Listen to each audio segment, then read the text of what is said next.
நண்பர்கள் அனைவருக்கும் இனிய காலை வணக்கம்.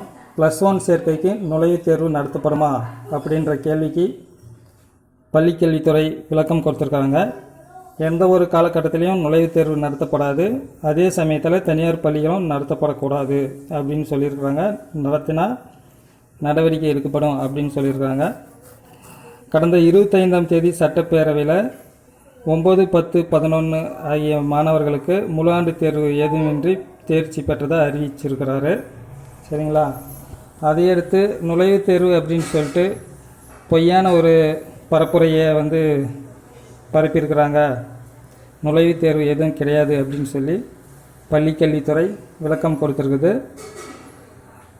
அதாவது மாணவர்களுடைய வருகை பதிவேடு மற்றும் அசைன்மெண்ட்டு உள்ளிட்டவற்றை கணக்கீடு செய்து பொதுத்தேர்வு மதிப்பெண்கள் வழங்கவும் பள்ளிக்கல்வித்துறை திட்டமிட்டதாக சொல்லியிருக்கிறாங்க. இது தினமணி நாளிதழில் செய்தி.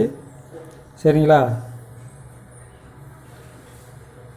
அதாவது தற்போது பொதுத்தேர்வு ரத்து செய்யப்பட்டு இருந்தாலும் வகுப்புகள் தொடர்ந்து நடைபெற்று வருகின்றன.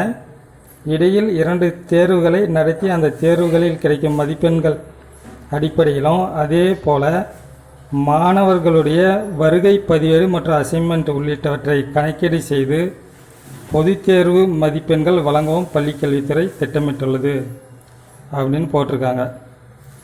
மாணவர்களுக்கு சிரமம் ஏற்படாத வகையில் மதிப்பெண்களை வழங்க தொடர்ந்து ஆலோசனை நடத்தப்பட்டு வருவதாகவும் அதிகாரிகள் தெரிவித்துள்ளனர். இப்படி போட்டிருக்காங்க.